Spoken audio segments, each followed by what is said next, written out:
what's up? It's Kit. Time for another video. Today we are making a reference video for light shore jigging. I'm just looking at the rods right here and checking to see if they're the right ones, and they're the right ones I want to show.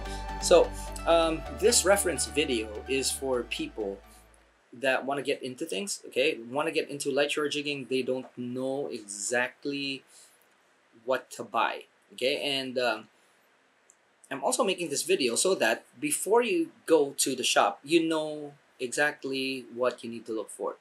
Now, let's be honest here. There's a lot of shops out there that try to help people, but what they end up doing is actually selling something that they have on stock, not what is needed. Okay, so like take for example, you go to a shop, they don't exactly have the rod that you are looking for, and then they'll end up giving you something that they just have there because guess what? They have to make sales. So this video helps people know exactly what is needed for light shore jigging.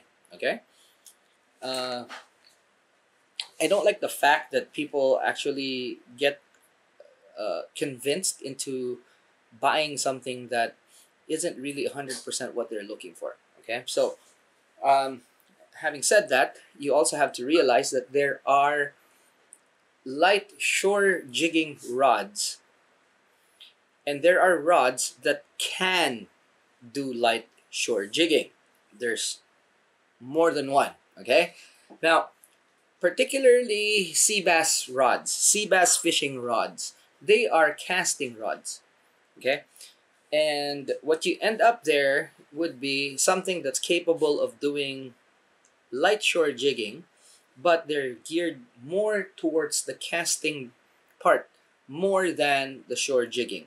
Okay, and there is a difference between that. Now, light shore jigging rods are rods that are designed for light shore jigging that can do other things by function. For you guys that are new to the channel, this channel talks about the hows and whys of fishing. We cover everything from big game, ultralight, everything in the middle, including fly fishing. And today, I'm making this reference video for those guys that want to get into light shore jigging. If you're already doing this, okay, it's a good video for you guys to see exactly what I'm using and what works for me here. Okay, so without further ado, let's start. Now, to start this whole thing, you have to ask a few questions. And these are questions that you have to do your own research for. And it's not something I could answer for you. Okay, and in some places, there are shops that would be able to answer this. However, what I recommend is for you to actually go to your intended fishing spot, find people that are already fishing there, or commercial fishermen. Okay? A very good way to start things for me is to actually go to a local market and check to see what fish are available there. And then I ask them, where's this caught? And if they answer that it's imported from somewhere, okay, that's good and great. But there are some that would say like, yeah, we just caught it there. And it gives you an idea, okay? So first and foremost, you have to find data on what fish is being caught in the area you intend to fish. So for here, okay, we're fishing, or what we always see in the market are different types of jacks. So that's golden trevallies and orange spot trevallies.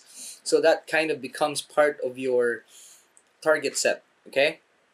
There's different types of sea bream, and that clues us in on exactly what jigs to use. And this is why it's very important.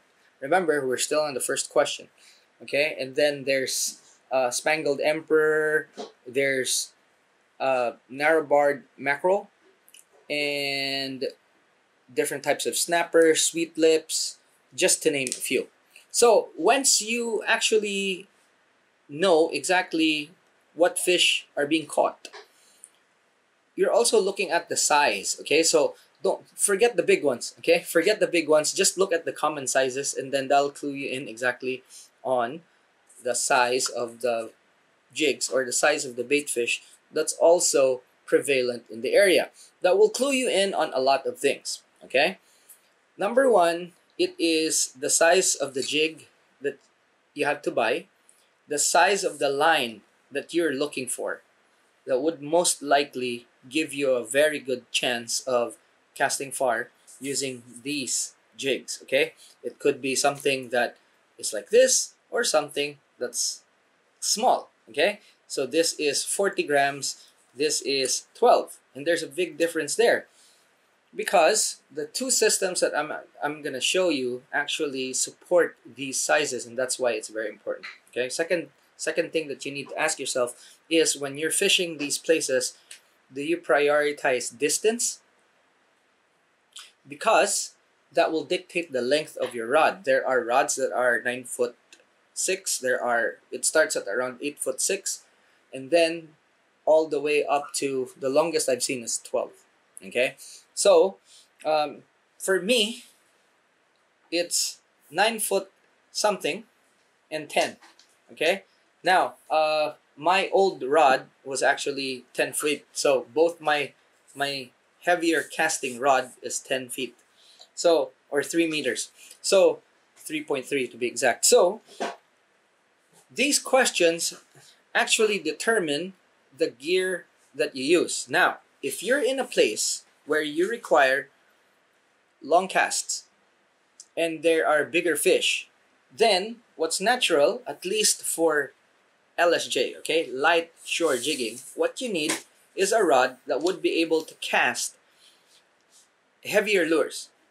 Okay, so this particular one that I'm holding is a cross ride, and this is the old model cross ride from Major Craft. And you'll see that my choices are actually not super expensive brands. So Major Craft is a mid-tier brand, I would say, that have really good rods in their upper tier. Okay, so both rods are cross ride rods. Okay, and this particular one has a casting weight of up to 50 grams. So this is 15 to 50. So it enables me to cast jigs that are heavier.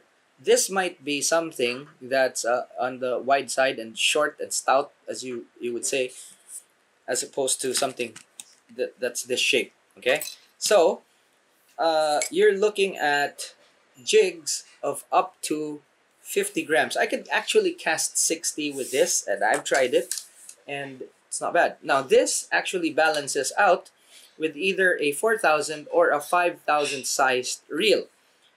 Now, if you are prioritizing distance and the fish that you're targeting is actually kind of big, or the average size of the fish in your area is on the bigger side, for light shore jigging, you have a 4,000 sized reel or a 5,000 sized reel with a 10-foot rod, which is my choice, by the way. You could use like a 12-footer, an 11, 10 and a half, but 10 is a very good place to start. So with this rod and reel, I'd be able to cast my 40 gram, which is my choice for this size, 40 gram jig, a really good distance. I use PE 1.2.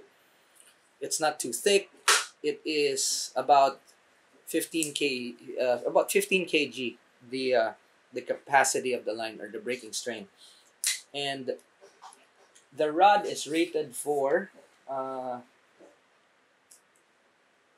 PE 1 to 2. So I'm putting my line is 1.2, which is about 30 to about 32 pounds, something like that.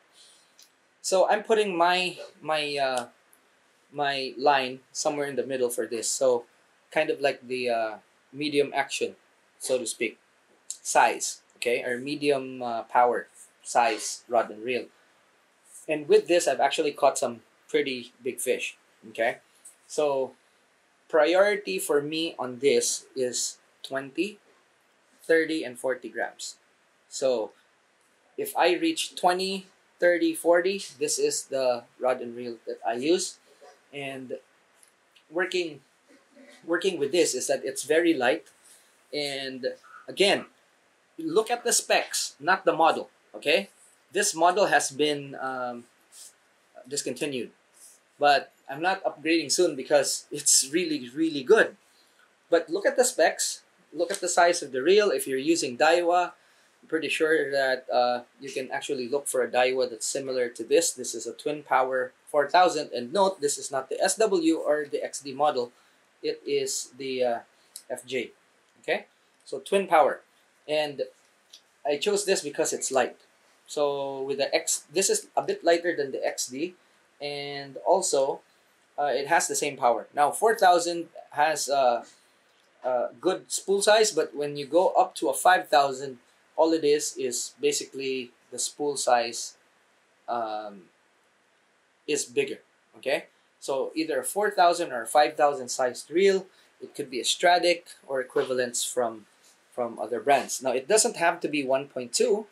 I chose 1.2 for a little bit more extra thickness, but not by much. Okay. Also a bump on the power side. Okay. So if you want your combo, because this rod can take lines from PE1 to PE2. So if you want your rods to cast distance, put PE1. If you want the rods, or you want your combo to be a bit more on the power side, use PE2. And if you stay within the bounds of your rod, naturally your drag also has to be adjusted to the line that you are using, and thicker line means that you can put more drag. If you're fishing in rocky areas, then you need something that's on the thick side.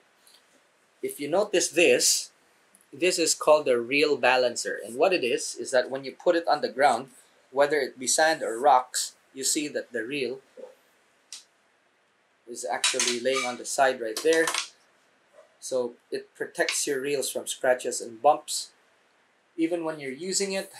Okay, so from the side, just in case you're fishing off rocks, or when you lay it down on the sand, that's it. All right, so all in all, this combo is very light for its size.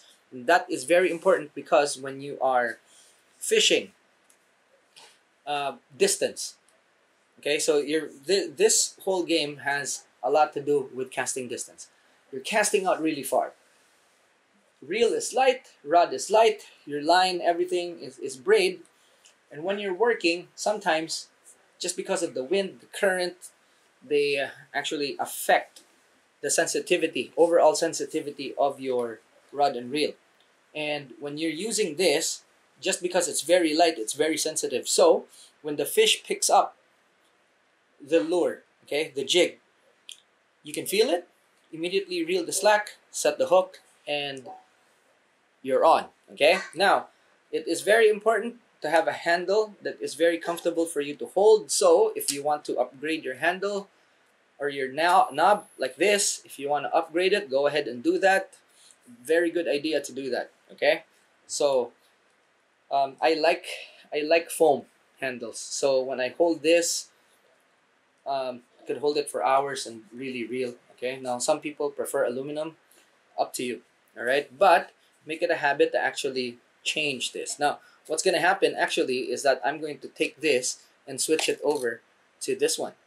Okay, so I've been playing around, guys. I've been playing around. So anyway, that's that. Now another thing is your leader. Okay, my leader size for this is 15, 20, and 25. That is it. Okay, so 15-pound test, 20-pound test. I top it off at 30, with 15 being my most used size for this. It could be 15, 17, and 20, but depending on what I have. But on average, I put 20-pound test. Now, here's something very important as well. When I spool this, I underspool it by a bit, by a tad bit. So if you actually look at the mark here on the back of the spool, you'll see that it's slightly underspooled to accommodate a very long leader. And I do that because I use very long leaders for this. So I have 17 actually on this one right now, 17-pound test fluorocarbon. And how you keep track is you actually have stickers, okay, little stickers, and then you put the data of your line and your leader and stick it at the back of the spool. So when you take this spool off, you will see that there's going to be a sticker inside. Okay, so just just little tricks that would probably help you. Okay, so I have basically 20 pound, or it could be 15. It could be, right now, like I mentioned, it's 17 pounds leader on this, and a 10-foot rod. I have about a 25 feet leader. So I have the line double, the leader doubled, and the few turns that's on the reel. So when I cast with the leader, not with the braid. It's your choice if you want to have a shorter leader, but for me, I prefer always, even when I'm short offshore and I'm slow jigging, I use long leaders. It gives, my reasoning is very simple. It gives a huge blank, let's say, visibility factor. Okay, so if you have a shorter leader, your line is pretty close to the fish and they can see it. Longer leaders would mean that there is a huge long break from your jig all the way to your line. So the chances of the fish seeing your main line is less. Okay, so that's my whole reasoning. It's been working for me for a long time, and that's how I fish. Long leaders are the go for me. So when I'm using long leaders, the longer the leader, the thinner it will be. So 15 would be like the longest. 17 or 20, it'd be shorter. My shortest would be 30s. Okay, and at that time, when I'm using 30, more than likely, the whole leader system would be out of the rod. If not, it's a shorter section, but part of it would be in the guides when I'm casting. Okay, so PR, very short PR knots or FG to connect from the braid to the leader. Okay, now if you are in a place where the prevalent bait fish is actually smaller, then a rod like this that can cast 10, my past rod was rated from 7 to 35, and I still have it. So 7 to 35 grams, but this, although still very capable, has a different spec. So this can cast from 15 to 40. I've casted out the 10-gram jigs that are very important for a fishery, and didn't find issues. Okay, so this is the cross ride XR5942 ML LSJ. Okay, so this, the bigger rod, is XRS 102 LSJ. So this is the newer 5G rod, and I have a video on this. If you want, you can check it out. But again, just check out the specs. This is a combo that I use most of the time, because in the area where I fish here in Dubai, this is most relevant. So you have a shorter rod, which is this particular one is 9'4". So I'm down 6 inches from this other rod. But again, combo is very light and very comfortable to use. I could use jigs of 10 grams and higher. Now this gives me a safety cushion, and sometimes if I take this and I'm forced to use 20, 25, 30 grams, I'm still okay. Up to 40 apparently, but I haven't tested the 40. Okay, so that gives me a really long casting rod and reel. Again, very sensitive, and as far as the cost is concerned, doesn't really break the bank. The reel for this is a 3000 sized reel. The line I put on is 0.6, 0.8, and at the very most PE1.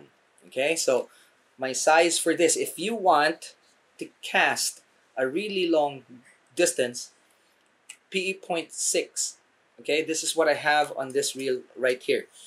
3000 size. This is an XG. Okay, so XG. This one is an HG.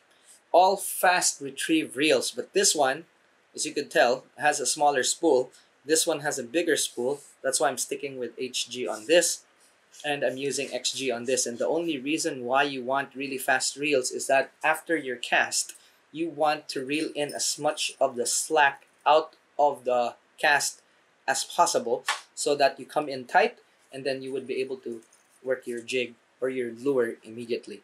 Okay, so again, PE 0.6, 0.8, or 1 on my 3000.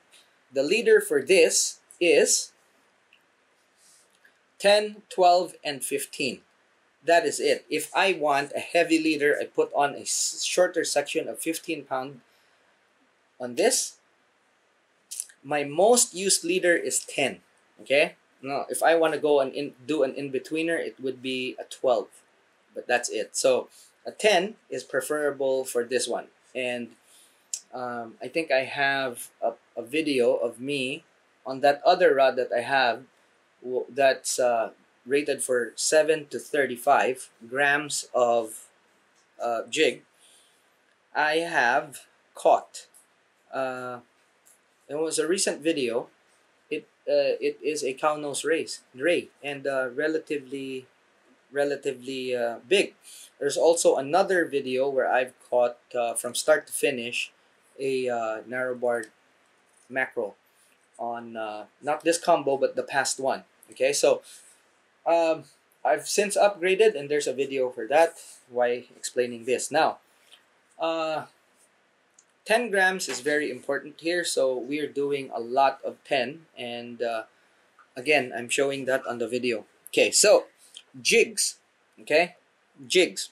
By the way, the knot that I use to connect leader to braid, when I have time, I use PR knots. If I'm on the field, I usually use the K knot or an FG. Okay, whichever is easier for you. I have a video of the K knot in the channel as well. Go ahead and just search K knot and you'll find it. Okay, now jigs. You have to have a variety of jigs, from long slim ones like these to wide ones like that, or even wider ones such as these. Now you can see that this one is not only wide but also deep. This one is a bit wide but on the thinner side. You can see there. It really depends on what's available in your area. As far as the sizing is concerned, again, you can refer to the prevalent bait fish that you have there.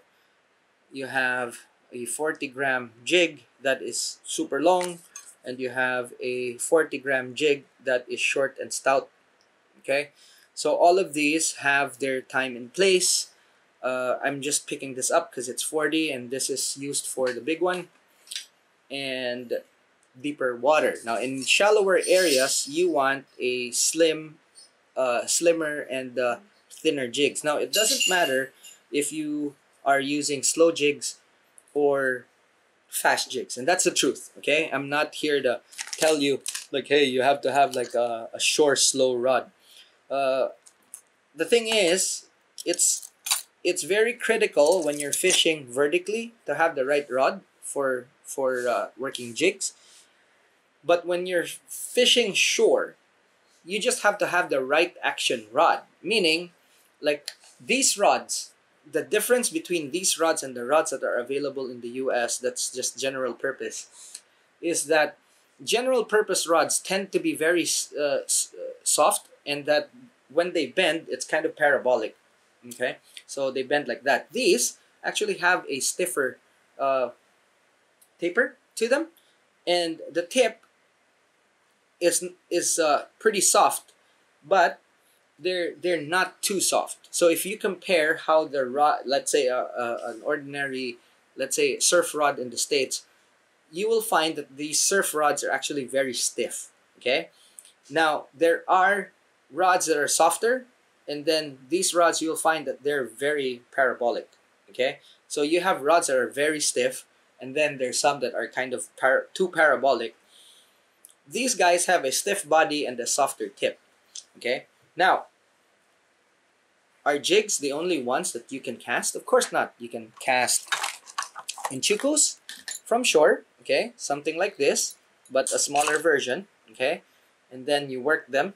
These swim, and you can use lead head jigs, bucktails, soft plastics, and stick baits, but not big poppers. So small poppers you can, but stick baits, swim baits, stuff like this you can, just as long as it's in the weight range of the rod. Incidentally, these are some of the really good light stick bait rods that you can find. In fact, there are some rods that when you buy them, they're actually rated for jig and plug. Okay, there are some like this soft plastic right here. Okay, we actually tested these out before they came out. We tested them out over at the Palm using LSJ gear. So, and that proved very successful. So they're actually quite versatile for what they are. Okay, and don't worry, although it says light shore jigging, it's kind of something that you could use for plugs, spoons, jigs, and all that. Lead head jigs. Okay, even soft plastics with on jig heads. Okay, so this on this, just as long as, let's say this is 50 grams, so this and this I can cast with the big combo. Okay, just be very careful of the weights that you put on, because these rods are still kind of fragile. Alrighty. Now, jigs. Biggest advice again that I can give you is buy a variety, because when you are fishing in an area, let's say in any given area, there's influxes of tide, swells, and all that. It depends on the weather, and sometimes you can reach the bottom with wide jigs, but if there's a current ripping, it's better if you use slim ones, same weight, and you could reach the bottom and have less drift. Okay, so you'll find that like this one here is 60 grams. You could see it's short and stubby. This one's slimmer, but it's still 60. So there's quite a few. This is bigger, but this is actually 40. This is 40. This is 40. This is 40 still. Okay, you could see. And this is 40. So you can see that this is more compact than either this, or this. So each of these give off a different rate of fall, and I encourage you to actually have a few, so that when you are fishing, you have choices. If the current is ripping, use slimmer ones. When the water is actually kind of slow, the movement, you could use wider jigs, wider profile, and they will flutter more. Slow jigs, again, slow jigs and fast jigs really doesn't matter. The only difference with slow jigs is that when you're working them slower, and you're working them more up and down. So you're pulling your rod higher, like that. Okay, so you're working them up like that, reel in, give them slack to let them fall. Okay, because for slow jigs, when you give them slack, that's when they fall and flutter. Whereas with fast jigs, okay, you work them on a tight line on your rod. You cast out as far as you can, and then what you do is you reel in all the slack like that. Okay, and then you can stop and pause, let it reach the bottom, and again move it like that. Or you can do one pitch, reel, drop down, one pitch, reel, drop down, one pitch, reel. For slow jigs, how I work them is cast them out as far as I can, let them drop down to the bottom. Okay, I take the slack off, pull the rod up, 12 o'clock position, let the jig fall to the bottom. Okay, reel in, and do the same again in a slower cadence. So basically, you're doing what's called a long fall, and each and every single time you do it, guess what? From there to there, that's your rod, whatever length it is. Okay, like that. That's the length of your rod each time you're picking up, like that. And all the slack that you're reeling, that's the length of your rod, roughly. All right, so each time you're moving it like that, you're moving it the same distance as your rod. Take note. Or actually, more accurately, it's the distance from this point to the tip. Okay, so it's not your full rod, because you don't count this here. This from the fulcrum, okay, to the tip of your rod, that's the distance that the jig travels. So take note.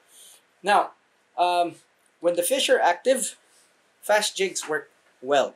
When the fish are less active, slow jigs work well. So meaning, if you're in an area where there's a lot of fishing pressure, slow jigs will work better.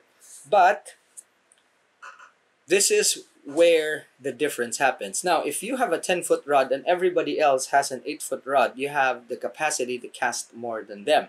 This is why I prioritize distance more than anything else when I'm shore fishing. Because I could use fast jigs and I can cast farther than anyone, and guess what? The water that I'm reaching is water that they have not reached yet, meaning that's less pressure. Okay, and when I do that, most of the time I actually catch. So even if you're fishing in highly pressured areas, it doesn't mean to say that slow jigs are the only way to go. You just have to be clever and creative, and you should be okay. Now, I guess that's it for this pretty straightforward topic, but we can do some pretty advanced ones. And even when I'm out fishing and I'm filming, I'm usually talking about this whole thing anyway. So in the next few videos, if and when we actually go out and shore jig, I'm gonna take you guys with me and we'll discuss more. All right, probably a more advanced version of this, especially if I'm using either one. So I'll use like this heavier gear in places where I use it, and then when I'm going to my usual spot, I'm gonna use this. Alrighty, so that's it for now. I hope you learned something, and if you have, give it a thumbs up. If you still haven't learned, repeat this until you absorb it. Alrighty. If there's more that you want to learn or want to learn more, click on that subscribe button and join us in this little community that we have here. If you want your friends to learn with you, share the video, share the channel, and that's it for this video. Alrighty. Again, if you have questions, just drop them in the comment section. I'll get back to you. Hopefully, I've covered pretty much most of what's needed to be covered. Alrighty. Yeah, assist hooks. Assist hooks, easy. All you have to do is match with your jig, and always start with just one hook. Okay, don't put anything else on the bottom. Slow jigs or fast jigs, especially when you are in a very new area. So new area, I just put one assist hook, okay, like this, and I will fish it like that. Okay, I will fish it like that. If I catch something, or I know that it's mostly just weeds and sand, then I can put more hooks. But most of the time, I just go with one hook because it is also the configuration with less snags involved. Alrighty? Alright, though, that's it for now. Thanks so much for watching. I'll see you in the next one. Class dismissed.